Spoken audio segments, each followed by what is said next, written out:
확진자가 발생하는 등 더블링 현상이 이어지는 가운데 정부가 피서지 방역 대책 마련에 고심하고 있습니다. 국민의힘과 강원도가 2022년 예산정책협의회를 개최했습니다. 다양한 강원도 현안에 대한 김진태 도지사의 요구에 권성동 원내대표는 강원도의 신산업 육성을 위한 예산 지원을 약속했습니다. 동해항의 올 상반기 수출액이 4억 달러를 넘어서며 사상 최고치를 기록했습니다. 지난해 같은 기간보다 80% 넘게 증가했습니다. 돌 위에 글을 새긴 암각문 수십점이 평창 오대산에서 발견됐습니다. 조선왕조실록과 의궤를 봉안했던 역사 기록이 담겼습니다. 안녕하십니까. 뉴스데스크 강원입니다. 3년 만에 거리두기 없는 휴가철이 시작되면서 동해안 지자체는 피서객 맞이에 한창입니다. 하지만 지난주부터 매주 확진자가 2배씩 느는 더블링 현상이 계속되고 실내 마스크 쓰기 등 개인 방역도 잘 지켜지지 않아 우려가 커지고 있습니다. 이하라 기자가 취재했습니다. 해변 인근 화장실에서 마스크를 쓰지 않은 관광객들이 우르르 쏟아져 나옵니다. 마스크를 턱에만 쓰거나 팔에 끼우고 다니는 관광객도 쉽게 볼 수 있습니다. 화장실에서 마스크를 쓰지 않은 이른바 노마스크, 모두 방역수칙 위반입니다. 정부는 화장실과 샤워장을 이용할 때 마스크를 잘 써달라고 개인 방역을 강조하고 있지만 현장에서는 잘 지켜지지 않고 있습니다. 물놀이 하다가 마스크를 쓰지 않고 화장실에 들른 한 관광객은 현재 정부의 방역 지침이 현실성이 없다고 하소연합니다.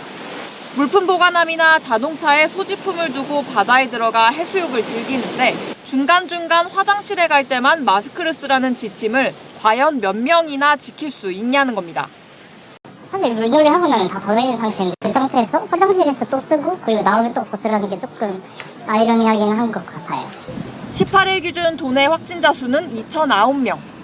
도내에서 하루에 2,000명이 넘게 확진된 건 지난 4월 27일 2,196명 이후 83일 만에 처음입니다.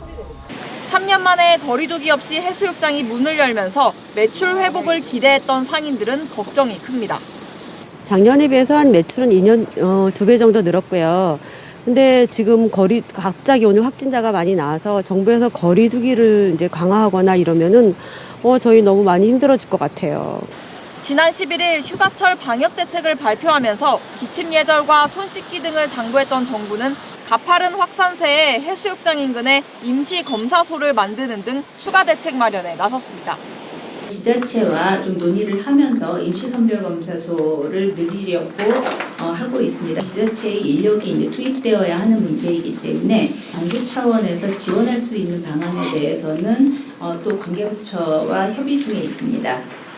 정부는 8월 중순에서 8월 말쯤 최대 28만 명의 확진자가 쏟아지면서 유행이 정점에 이를 것으로 예측한다며 50대 이상 등 고위험군 대상 4차 접종에 적극적인 참여를 당부했습니다. MBC 뉴스 이하라입니다. 강원도와 국민의힘 지도부가 예산정책협의회를 열고 내년 6월 출범하는 강원특별자치도 성공을 위해 힘을 모으기로 했습니다. 강원도는 SOC 확충과 국비 현안에 대해서도 여당의 전폭적인 지원을 요청했습니다. 백승호 기자가 보도합니다. 강원도와 국민의힘이 내년도 강원도 예산 확보와 현안 해결을 위해 한자리에 모였습니다. 권성동 당대표 직무대행은 5년 만에 정권 교체에 이어 12년 만에 강원도정도 교체됐다며 국민의힘이 도민들의 성원에 보답해야 한다고 말했습니다. 강원도민들의 성원에 반드시 보답해야 합니다. 오늘 이 자리가 출발점이라고 생각합니다. 분위기가 무르익자 강원도가 꺼내든 현안 과제는 모두 3가지. 아직은 속빈 강정인 강원특별자치도 설치 특별법의 개정과 원주 반도체 클러스터 조성, 설악산 오색 케이블카 조기 착공입니다. 김진태 도지사는 특히 국무총리실에 강원특별자치도 지원위원회가 설치돼야 하는데 현실은 녹록지 않다며 여당의 전폭적인 지원을 요청했습니다. 이제 막 시작을 했는데 이제 출발을 하자마자 기다려보라고 하면 이거는 정말 곤란합니다. 일단 이 지원위원회 법은 좀 통과가 꼭 되도록 도와주시기 바랍니다. 강원도 출신인 국민의힘 지도부도 특별자치도에 대해 한 목소리를 냈습니다.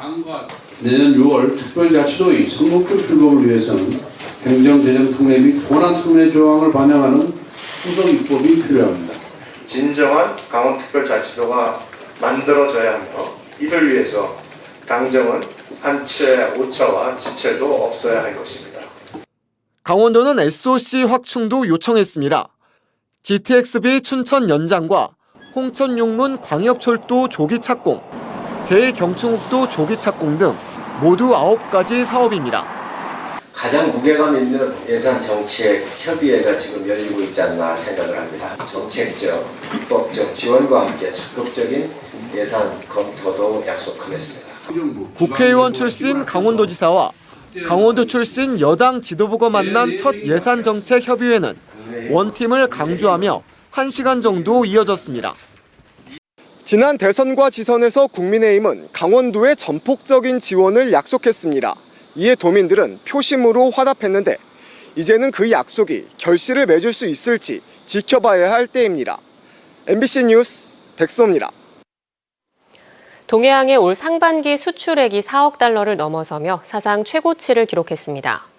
동해시 북방물류산업진흥원에 따르면 올 상반기 동해항을 통한 수출액은 4억 2,300만 달러로 전년 동기 대비 82.6% 증가세를 보이며 사상 최고치를 달성했습니다. 진흥원은 현재의 추세가 지속될 경우 2014년에 기록한 연간 수출액 최고치 6억 6만 달러를 뛰어넘을 것으로 예상하고 있습니다. 상반기 동해항 수출을 품목별로 보면 해저 케이블이 1억 5천만 달러로 전체의 37%를 차지하며 가장 많았고 건설기계와 승용차 1억 600만 달러, 합금철 8,900만 달러, 시멘트 3,400만 달러로 뒤를 이었습니다.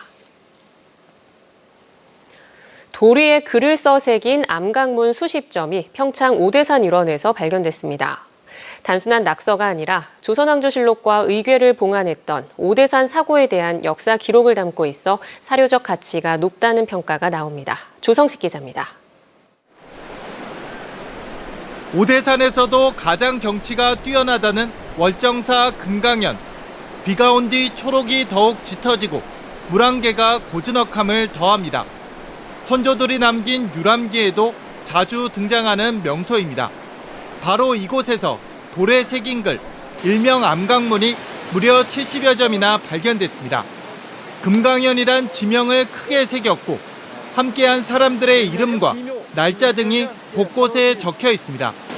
언뜻 보면 자연을 훼손한 것처럼 보이지만 조선왕조실록과 의궤가 봉안돼 있던 오대산 사고의 역사가 이곳 암각문에 고스란히 담겨져 있습니다.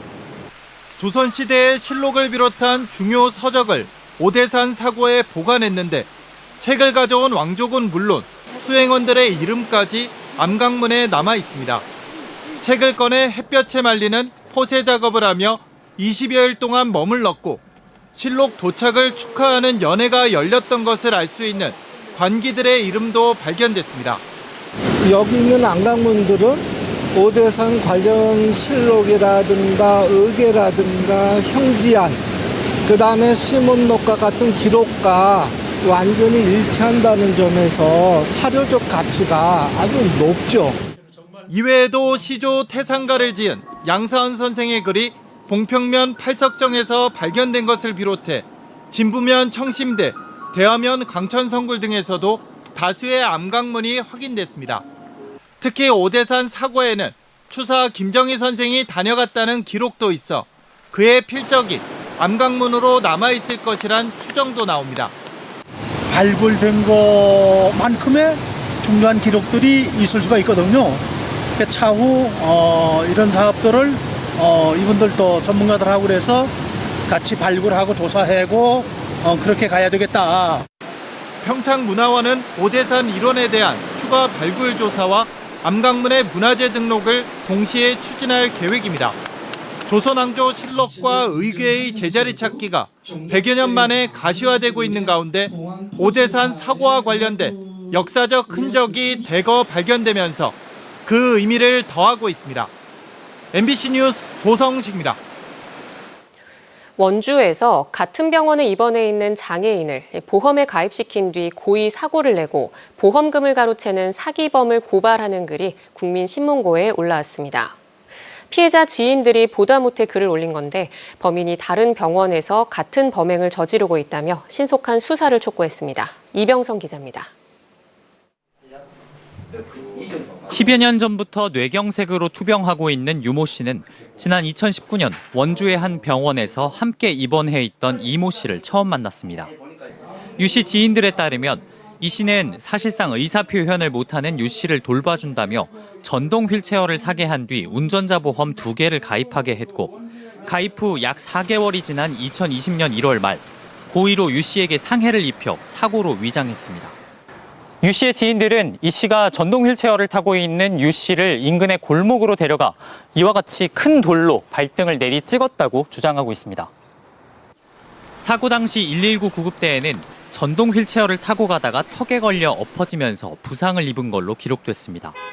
이후 8월까지 7개월 동안 총 1,680만 원 상당의 의료비가 보험사로부터 지급됐는데 보험금은 들어오자마자 ATM을 통해 출금되거나 이 씨의 통장으로 들어갔습니다. 지인들은 유 씨의 계좌 비밀번호 등을 알고 있는 이 씨가 이 돈을 대부분 사용한 걸로 보고 있습니다. 나는 보험금이 나온지도 몰랐는데 나중에 보니까 한 2천만 원 가량 나왔는데 그 사람이 다 뺏어갔다 그러더라고. 이 정도 청구 금액은 보험사가 일일이 확인하지 않고 실비보험처럼 서류상 문제만 없으면 지급됩니다.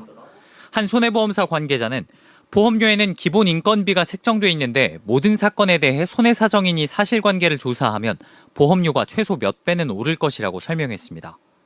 유 씨의 지인들은 이 씨가 다른 병원에서 다른 환자를 상대로 비슷한 일을 벌이고 있다며 국민신문고에 올렸고 경찰 수사를 앞두고 있습니다. MBC 뉴스 이병선입니다.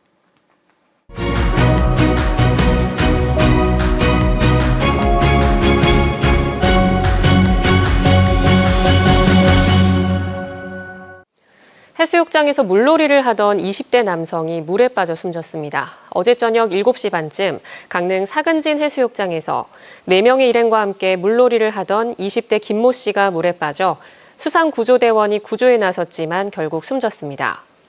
사고 당시 김 씨를 구하려 한 일행 가운데 20대 남성 등 2명도 물에 빠졌다 구조됐지만 생명에 지장이 없는 상태입니다. 해경은 목격자 진술 등을 토대로 정확한 사고 경위를 조사하고 있습니다.